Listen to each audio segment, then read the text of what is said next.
ever look at a brand new game and think, yeah, it looks good, but is it really that much better than what we already had? Well, in this video, we're diving into some visually stunning games that have aged like fine wine. Seriously, these beauties still hold up incredibly well today. You might even be surprised they don't demand a supercomputer to run. Forget those crazy PC specs for a moment, because we're about to celebrate some truly gorgeous games. Let's jump in.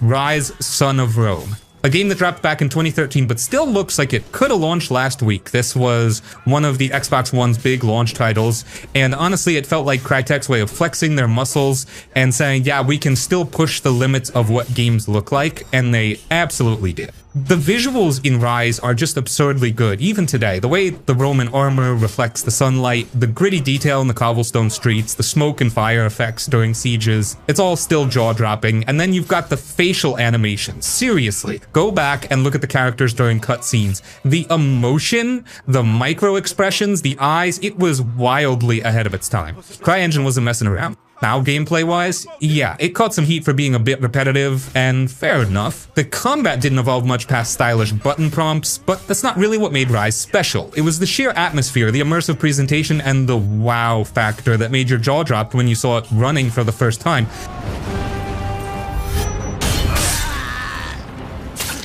Honestly, a lot of modern games still don't reach this level of visual polish and cinematic presence. If we're talking old games that still look better than most new ones, Rise, Son of Rome is absolutely one of the first that comes to mind. It's a timeless visual showcase and a reminder of just how far presentation can carry a game.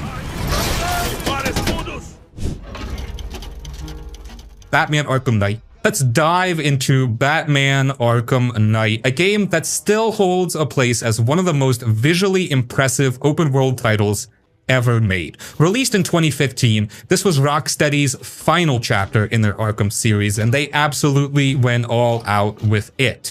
If there was ever a game that made Gotham feel like a living, breathing city, Arkham Knight nailed it. From the moment you step into the dark, rain-slicked streets of Gotham, you're hit with an overwhelming sense of immersion. The city feels alive, the towering buildings cast shadows that seem to stretch for miles, and the reflections on the puddles as rain pours down, it's like you're inside a graphic novel. The lighting is just chef's kiss. They used a mix of dynamic day-night cycles, environmental effects like fog and rain, and tons of atmospheric details that make Gotham feel like a real place. A Gotham that you'd almost want to visit if it wasn't filled with thugs and supervillains.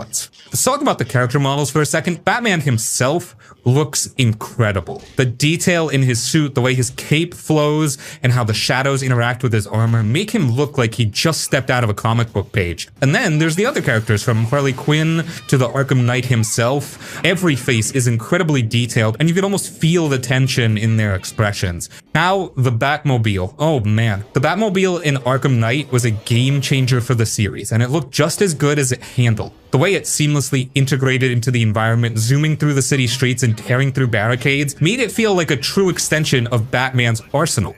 Plus, the way the textures on the car shine under the city lights or the moon, stunning. It's not just the visuals that hold up either. The animation work is top tier, and the combat, the fluidity of Batman's movements as he swings through the city or takes down enemies in brutal, seamless action, is as smooth as ever.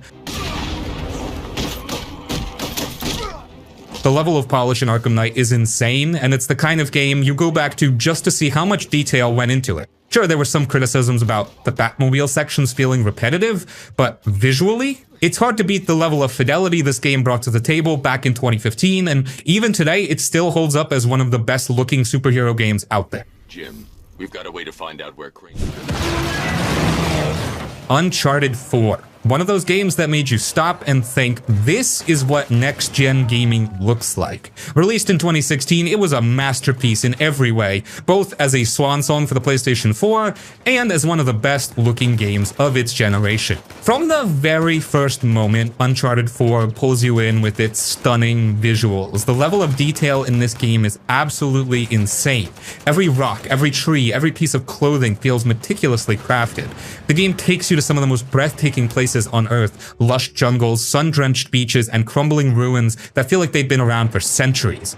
The environments are so detailed that you feel like you're living in a National Geographic documentary. The lighting, too, like it's a whole other level. The way the sun filters through trees or reflects off the water during some of the game's most iconic sequences is pure magic. It's the kind of lighting that makes you want to just stop and appreciate the view. But the real star here is the character models and animations. Nathan Drake, Elena, Sam, these characters look real. The facial animations are so detailed that you can read every emotion in their eyes, and the movement is so smooth it's like watching a movie. When Drake swings across cliffs or interacts with the environment, it feels fluid and natural. Even the smallest details matter. The textures on Nathan Drake's clothes, the way his gear moves, the dirt and wear on his shoes, everything has a tactile feel to it that makes the world come alive. And when it rains, forget about it. The way the rain hits the characters, the glistening wet surfaces, and the dramatic impact of a thunderstorm is enough to make you feel like you're standing in the storm yourself. And let's not forget the cutscenes. Uncharted 4 took cinematic storytelling to the next level. The transitions between gameplay and cutscenes were seamless, and the camera angles combined with the top-tier motion capture work made every character interaction feel incredibly real. It wasn't just a game, it was an emotional journey with these characters. Sleeping Dogs. One of the most underrated gems in the open world genre. Released back in 2012, this game still holds up visually, even when compared to some of the newer titles that have come out in recent years. It might not have had the same massive budget as some of its contemporaries, but it absolutely nailed the visual style and atmosphere. Set in a vibrant, chaotic, and beautifully realized version of Hong Kong, Sleeping Dogs is a love letter to the city. The neon lights, the bustling street markets, the towering skyscrapers, it all feels alive. The game's attention to detail in recreating the city is something that still impresses today. It still feels dense and textured with little visual flourishes that make it stand out. Whether it's the rain-soaked streets reflecting the neon glow, or the way the daylight filters through the city's skyscrapers. There's a gritty, lived-in feel to the world that captures the essence of Hong Kong, and it's something that sticks with you long after you've put down the controller. The combat in Sleeping Dogs is another major highlight, and visually it's some of the smoothest hand-to-hand combat you'll see. The way Wei Shen moves in a fight with those brutal, fluid combos and environmental takedowns makes you feel like you're watching a martial arts movie. One thing that stands out about Sleeping Dogs is the attention to detail in the little things. The textures on Wei Shen's clothing, the way the light changes as you drive through the city, the sheer variety of environments. All of it contributes to a feeling of immersion. It's a game that doesn't rely on crazy graphical fidelity to impress. It creates a world that feels real and lived in. And that's something special. Sure, Sleeping Dogs didn't have the same budget as a GTA 5 or Watch Dogs, but it more than held its own in terms of visual quality, and its open world design still feels fresh today. It may not be as polished as some of the big budget open world games we have now, but it's definitely a game that deserves more recognition for how stunning it looks, even years after its release. Far Cry 4. Let's talk about Far Cry 4, a game that didn't just build on the solid foundation set by Far Cry 3, but took it up a notch in terms of both gameplay and visuals.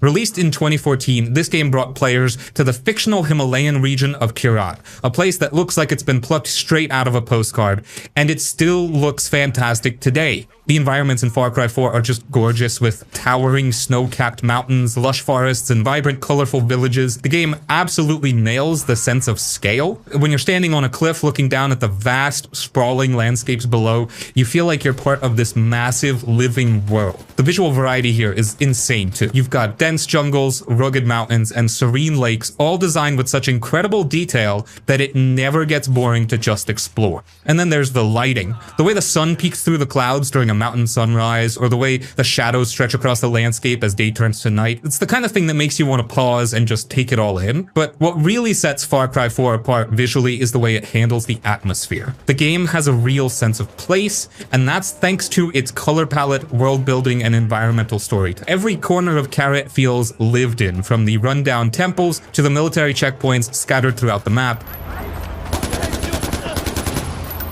The action in Far Cry 4 is classic Far Cry, tons of weapons, crazy vehicles, and explosive moments, but even the combat itself is pretty visually stunning. Whether you're ziplining over a battlefield, firing off an RPG, or stealthily taking down enemies with a bow, the game's animation and effects make everything feel exciting and dynamic. The use of fire, explosions, and environmental hazards is also a standout, whether it's a forest fire spreading through a jungle or an avalanche triggered by your gunfire. It all looks fantastic and adds to the chaos of the game. In terms of visuals, Far Cry 4 is one of those games that holds up well over time. It's not the most hyper-realistic, but the art direction and world design make it incredibly easy to get lost in Kirat. It's the kind of game that reminds you why open-world exploration can be so satisfying, because even after all these years, there's still a lot of beauty to be found in the game's expansive, visually rich world. Rise of the Tomb Raider, a game that still blows people away with how incredible it looks even years after its release. As the follow-up to the 2013 reboot, it took everything that was great about the first game and cranked it up a notch, especially in the visual department. The game takes you through some of the most breathtaking environments you'll ever experience in an action-adventure game, from the icy, snow-covered mountains of Siberia to the lush, dense forests and ancient tombs. Rise of the Tomb Raider is a visual masterpiece. Every setting is meticulously crafted with insane attention to detail. You can see the snowflakes as they land on Laura's outfit, the way the ice cracks under pressure, and the way the sunlight breaks through the clouds to cast dramatic shadows on the landscape. It's not just about making things look pretty, it's about making you feel the environment, from the cold of the mountains to the warmth of ancient ruins. Oh, one of the most impressive things about Rise of the Tomb Raider is the lighting. It's so dynamic and realistic, adding so much depth to the game. The way light filters through the trees or glimmers off the snow in the frozen wilderness is almost cinematic. The game's lighting does a fantastic job of setting the tone, whether you're sneaking through dark, eerie tombs with only a flashlight, or standing in awe in front of an ancient sunlit temple. Then there's Lara herself. The character model for Lara Croft is one of the best in the business. From her facial expressions to the way her hair and clothes move, it's clear a lot of love went into making her look as real and immersive as possible. The way Lara reacts to the environment, her clothing getting dirty as she climbs through mud, or the way her breath fogs up in cold air, all of these details make her feel like a real person rather than just a character in a game. And let's not forget the tombs themselves, the heart of the Tomb Raider franchise. These ancient ruins and hidden chambers are filled with intricate puzzles, but they also shine visually. The textures of the stone walls, the ornate carvings, and the ancient architecture are just as impressive as the environments outside, making every tomb feel like a place frozen in time and waiting to be explored. Rise of the Tomb Raider might not be the most groundbreaking game in terms of technology, but it's a perfect example of how fantastic art direction, detailed world building, and impeccable lighting can still make a game look and feel amazing even years after its release. Remember, orders are to take her alive. Quantum Break. Let's dive into Quantum Break, and they still look impressive today. First off, let's talk about the world of Quantum Break. The game takes place in a near-future world where time itself is falling apart, and the environments reflect that. You've got sleek, high-tech buildings that look like something out of a sci-fi movie, industrial settings with a gritty edge, and decaying ruins where time anomalies are visibly messing with reality. The way the game handles time distortion is visually striking, whether it's a time-frozen moment where everything is still but the air is filled with dust and debris, or time breaking down in an action sequence, creating these surreal pockets where things are moving in slow motion while others stay normal. It's not just a gameplay mechanic, it's a visual spectacle. The character models in Quantum Break are some of the most lifelike you'll see in a game from that era. The facial animations and expressions are another level, especially considering how much the game relies on storytelling and character interaction. One of the most notable visual feats in Quantum Break is its use of seamless integration between live-action TV show segments and the game. At key moments, the game transitions into full live-action cutscenes starring actual actors in these incredibly detailed high-budget sequences. This was a bold move that gave the game a unique feel, and the production value was off the charts. It's not just about seeing the actors on screen though. The entire world around them felt alive and reactive to the time-bending chaos. The lighting, particle effects, and the way the world shifts during these intense sequences just draws you into the chaos that's unfolding. The game's attention to detail doesn't stop there. The environments are packed with little touches that give them weight, from the way glass shatters during time events to the way objects freeze mid-magic when time gets messed with. The visual fidelity of the textures and the way things interact with time, everything is crisp, detailed, and immersive. Whether you're in a high-tech laboratory or a run-down abandoned building, you can feel the age and wear of the place, like it's been affected by the time-shattering event that's central to the plot. Then there's the action. Quantum Break is full of visually dynamic moments, like using time powers to freeze enemies or slow down time during gunfights. Watching enemies get caught in a time freeze, surrounded by floating objects and moving in slow motion, is a treat for the eyes. The combat is intense, but the way the time manipulation powers are integrated into every fight makes it feel fresh and visually exciting. In the grand scheme of things, Quantum Break might not have been a huge commercial success, but its visuals were something to behold. It was a showcase for the power of next-gen tech, with stunning environments, lifelike characters, and a style that made it feel like you were stepping into a futuristic TV series rather than just playing a game. Even today, it still stands as one of the most ambitious blends of live action and gameplay in terms of visual storytelling. The Witcher 3 Wild Hunt. Now, where do I even begin? This game is one of the most visually stunning RPGs ever made, and it still holds up incredibly well today, nearly a decade after its release. When The Witcher 3 dropped in 2015, it wasn't just a game, it was a living, breathing world that redefined what open world games could look like. First off, the environments in The Witcher 3 are nothing short of breathtaking. From the rolling hills and lush forests of Velen to the snowy peaks of Skellige and the foggy, haunting beauty of Novigrad. Every area feels like it was crafted with meticulous care. The game's world is huge, and yet it feels dense with detail. The way the sun sets over the horizon, casting golden rays over the fields. The way trees sway in the wind, or how snow gently falls on the landscape. It all contributes to a sense of immersion that pulls you into Geralt's world. You're not just running around a map, you're experiencing a place full of life and history.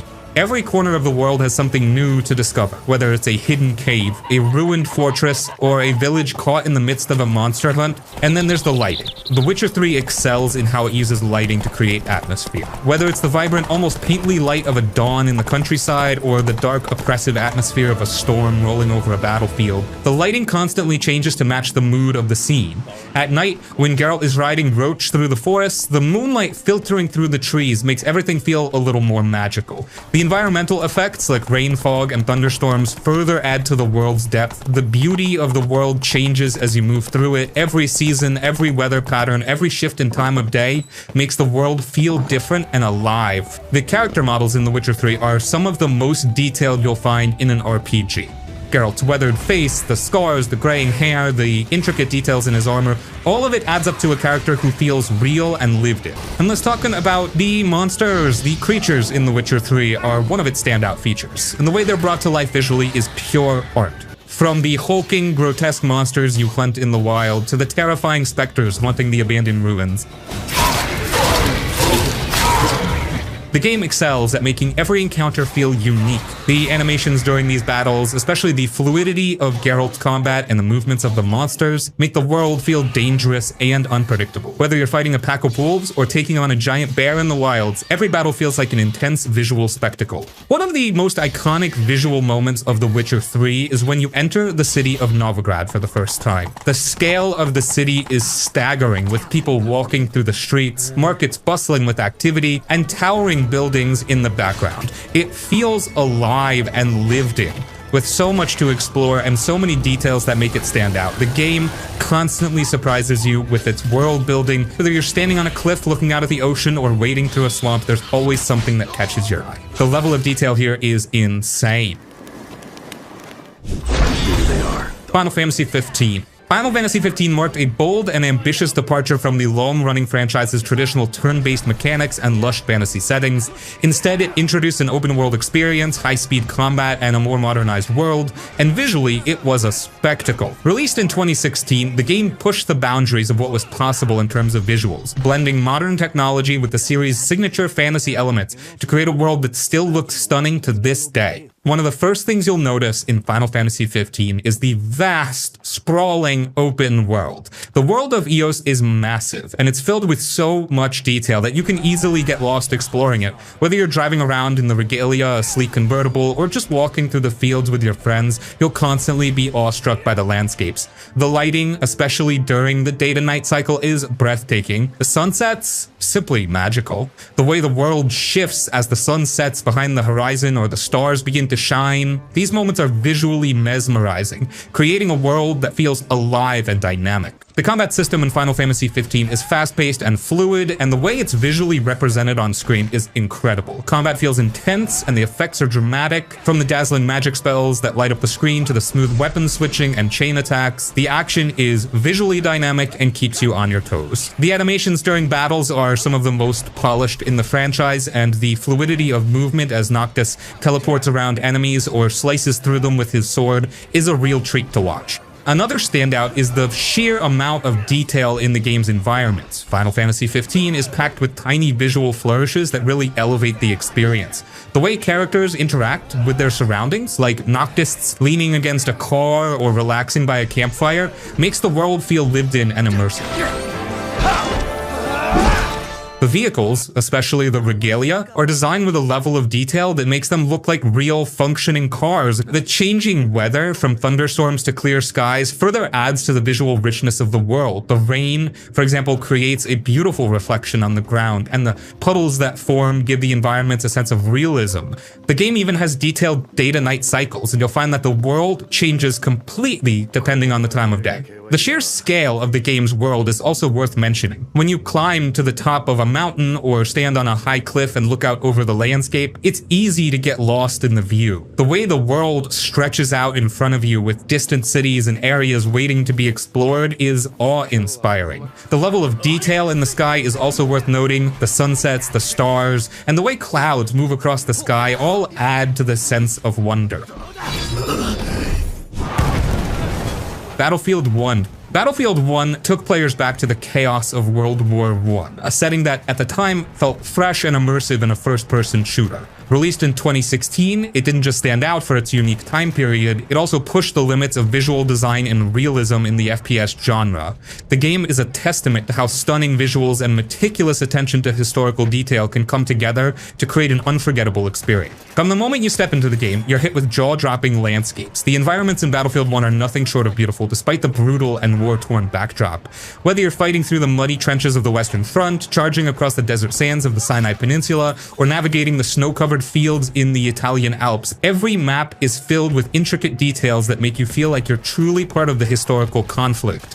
The game does an excellent job of conveying the scale of the battlefields, with trenches stretching for miles, massive artillery guns booming in the distance, and the ever-present fog of war hanging over everything. But it's the vehicles in Battlefield 1 that deserve a special mention. The tanks, planes, and even the horses are all meticulously designed, each one feeling like a true part of the game's world. The way the tank rumbles and crushes through debris, or the way a biplane streaks across the sky, creates a sense of scale and power that makes you feel like you're part of something much bigger than yourself. The way these vehicles interact with the environment, leaving deep tracks in the mud, tearing up the earth with their weapons, or causing massive explosions, adds to the overall spectacle of the game. The destruction in Battlefield 1 is also key to its visual appeal. It's not just about the combat, it's about how the environment reacts to it. Buildings crumble as tanks fire on them, trees fall under artillery fire, and explosions send debris flying through the air. The level of environmental destruction in Battlefield 1 adds to the intensity of every battle and makes each moment feel dynamic and unpredictable. Now, you never quite know how the battlefield is going to change, and that keeps you on your toes. The game's use of destruction isn't just a visual gimmick, it's woven into the gameplay itself as it affects strategy, movement, and positioning. But perhaps what's most striking about Battlefield 1 is its ability to create a sense of scale. The battles feel enormous, with hundreds of soldiers clashing against each other, massive tanks rolling across the map, and planes dogfighting in the sky. The game never lets you forget that you're part of something bigger than yourself, and the visuals constantly remind you of the sheer scope and devastation of war. Even in the smaller, more intimate moments, like crawling through the trenches or taking part in a quiet sniper duel, there's a sense of immersion that makes you feel like you're truly experiencing the horrors of World War I.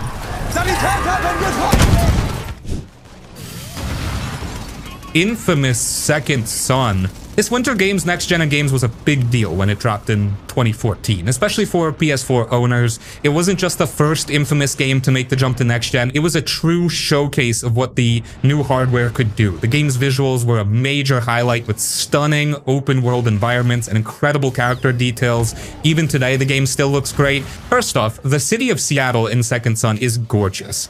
It's this perfect mix of real-world landmarks and the game's own creative flair. You've got the recognizable skyline with the Space Needle, the busy streets filled with people, and even the waterfront area. Everything feels alive and full of detail, like you're really walking through a city.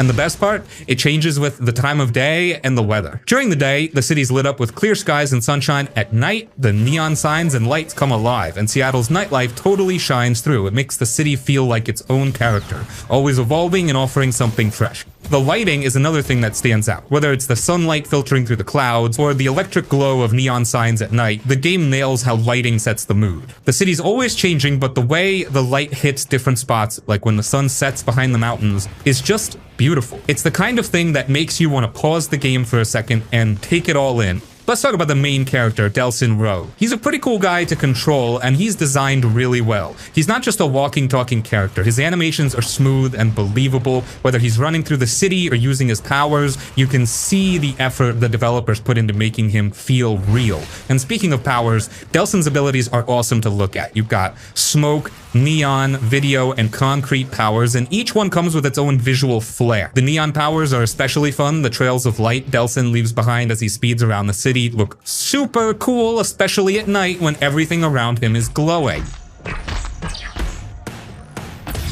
One of the coolest things about the game is how all the powers feel unique. Smoke is dark and wispy, neon is bright and vibrant, and video power distorts reality, making things look like they're coming out of a weird dream. It's not just about how Delsin looks, though, it's also about the environment around him.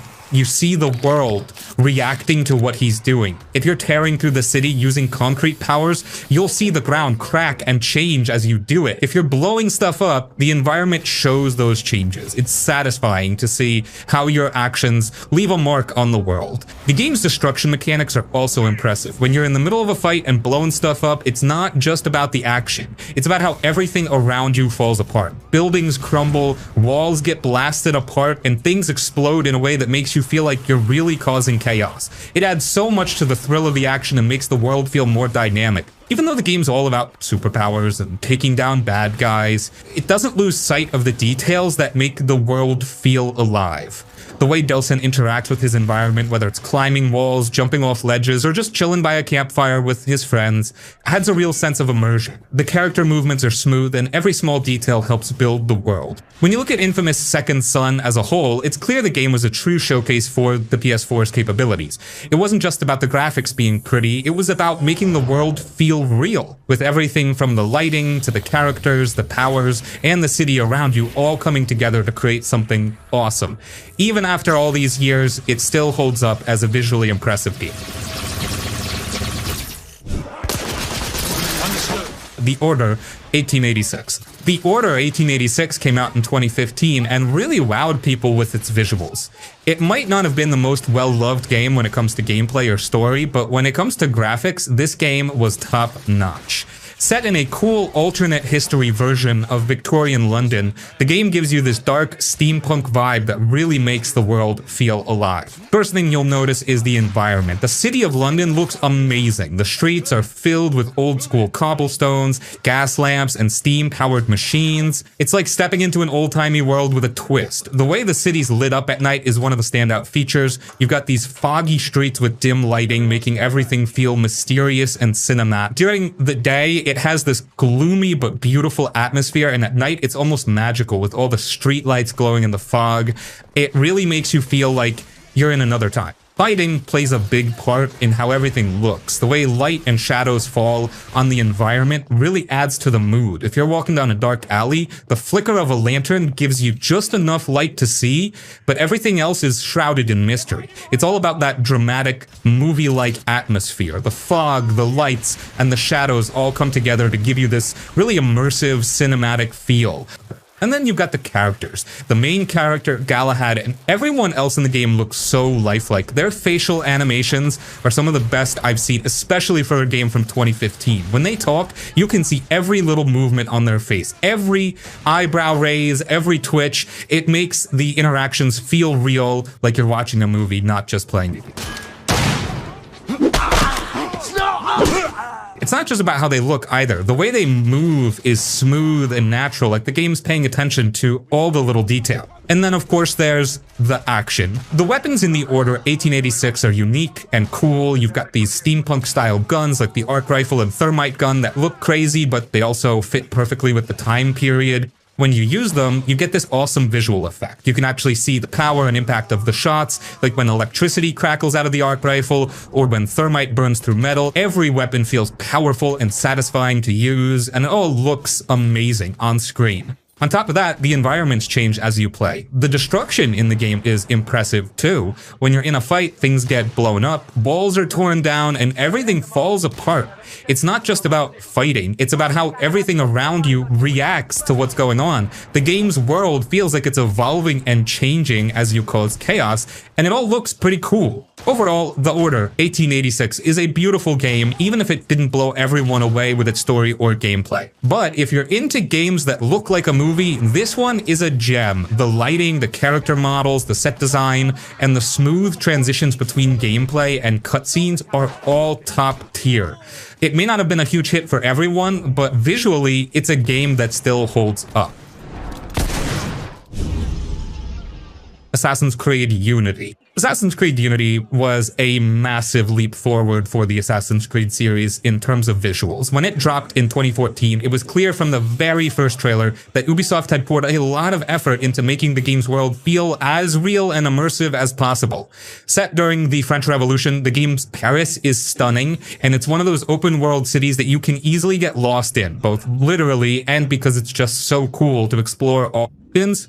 The first thing that stands out is how alive Paris feels. The city is packed with detail. Whether you're walking down a busy street with crowds of people, climbing the Grand Notre Dame Cathedral, or just running through the market square, you get the sense that this place is real. The game doesn't just rely on a few fancy buildings, it's filled with life. People are walking around, having conversations, going about their business. There's an energy to the city that makes it feel lived in, and that's something that Unity really nailed. The hustle and bustle of Paris is in every corner, from the small side streets to the wide open squares. The lighting and weather effects are also worth mentioning. Paris in daylight is beautiful, with sunlight streaming down through the narrow alleys or casting shadows across the cobblestone streets. But when night falls, the city transforms. The glow of street lamps, the reflections in puddles after rain, and the flicker of candlelight inside the buildings create this moody, atmospheric vibe that makes you want to take a moment just to enjoy the view. It's one of those games where you can pause and just appreciate the environment, especially with the dynamic weather, rainstorms and fog roll in and change how the world feels.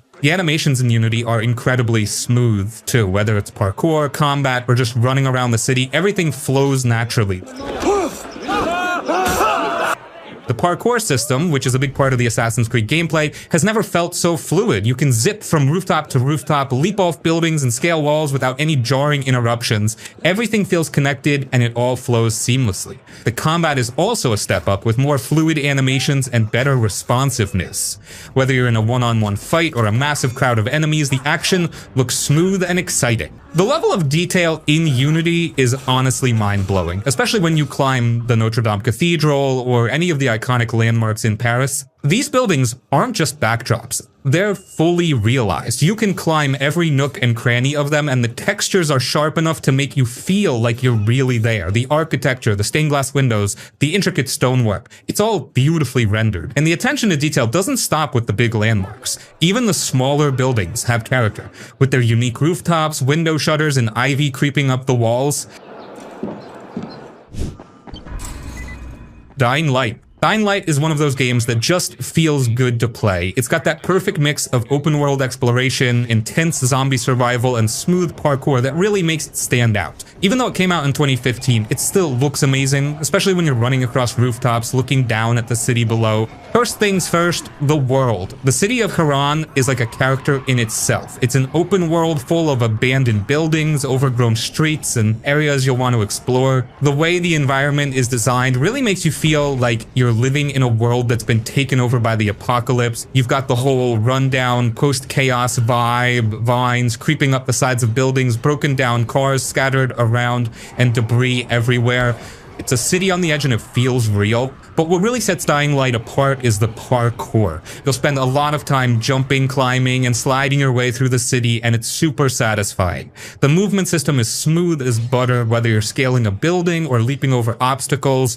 It feels fluid and natural, and it makes getting around the world feel like part of the fun, not a chore. You're always thinking about how to get from point A to point B in the most creative way possible. Plus, you get to do it while dodging zombies, which adds a whole new level of excitement. The game has a really cool day-night cycle. During the day, things are chill enough, well, as chill as it can be with zombies everywhere, but once night hits, everything changes. The zombies get faster and scarier, and the whole city takes on this creepy vibe.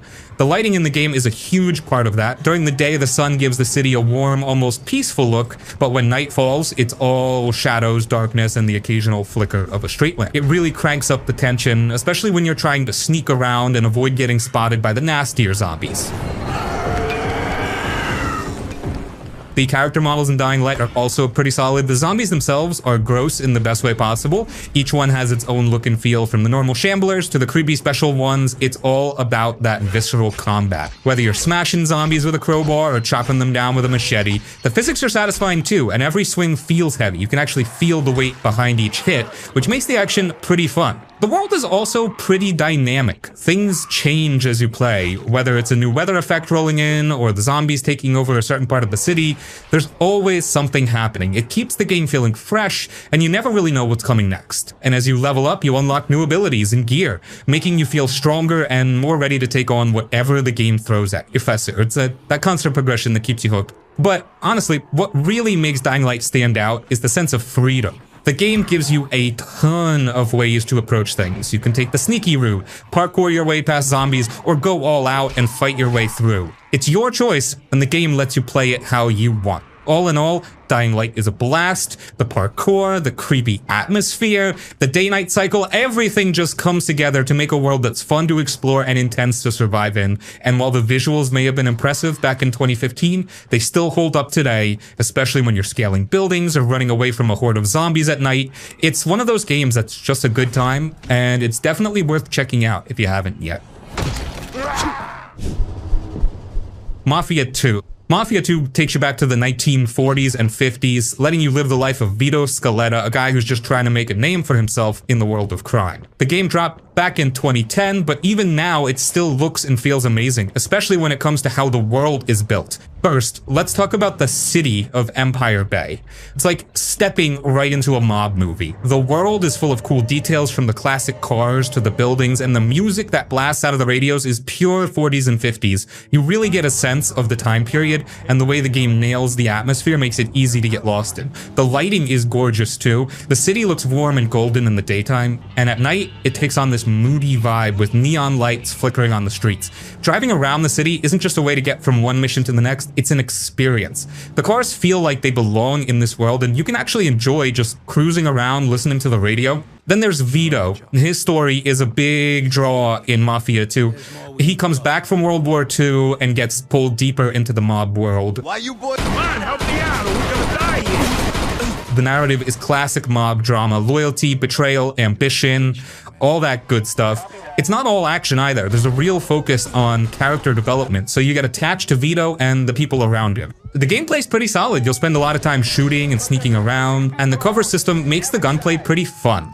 It's not as flashy as some of the more recent shooters, but it gets the job done. The way the game handles gunfights, dodging behind cover and popping out to take shots, is smooth, and it makes you feel like a real mobster trying to get out of a tight spot.